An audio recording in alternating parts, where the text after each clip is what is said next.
हाँ जी सर, आपके पास यहाँ पर सवाल में ये कहा गया है कि एक आपके पास बेसिकली हेमी स्फेरिकल तो फिक्स्ड दिया हुआ है ट्रैक है, हेमी स्फेरिकल और फिक्स्ड दिया हुआ है कि ट्रैक है और उसका रेडियस आर है और उसका रेडियस आर है, और एक आपके पास बॉल है ऑफ मासिंग जिसको कि हम लोगों ने जेंटली पुस्ट लिखा हुआ है, मतलब कि u बराबर 0, इसको कि हम लोगों ने जेंटली पुस्ट लिखा हुआ है, मतलब कि u बराबर 0 से छोड़ दिया है एक बॉल ऑफ मासिंग को। तो हमें बताना है कि find the angle with the vertical when ball leaves the contact. हमें बताना है कि find the angle with the vertical when ball leaves the contact. तो वर्टिकल के साथ एंगल बताना है थीटा।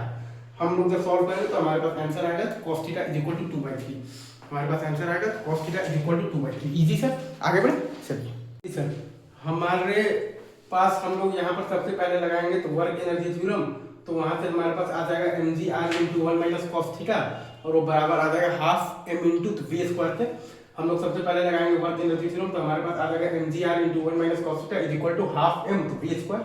ठीक है सर, और अब हम लोग न्यूटन लॉ ऑफ मोशन से ये लिख सकते हैं कि mg cos theta minus n is equal to m times v square by r। हम लोग न्यूटन लॉ ऑफ मोशन से ये लिख सकते हैं कि mg cos theta minus n is equal to m times v square by r।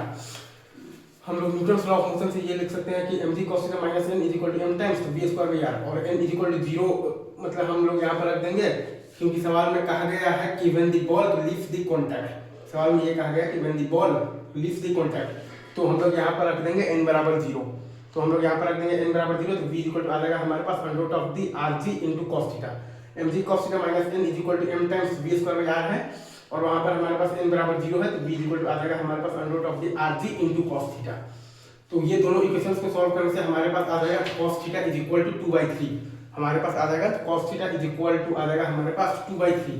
मतलब कि ये वो पॉइंट है जिस पॉइंट के बाद कि आपके पास जो बॉल है वो आपका बेसिकली खाली कांटेक्ट आपका छोड़ देगा।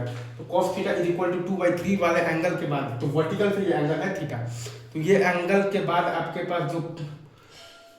पास जो बॉल है वो बेसिकली आपका हेमी स्फेरिकल फिक्स्ड जो ट्रैक है उसका वो कांटेक्ट छोड़ देगा। इजी, आई गेस आपको ये चीज अच्छे से समझ में आ गया होगा। अब हम लोग आगे बात करते हैं। ठीक है सर।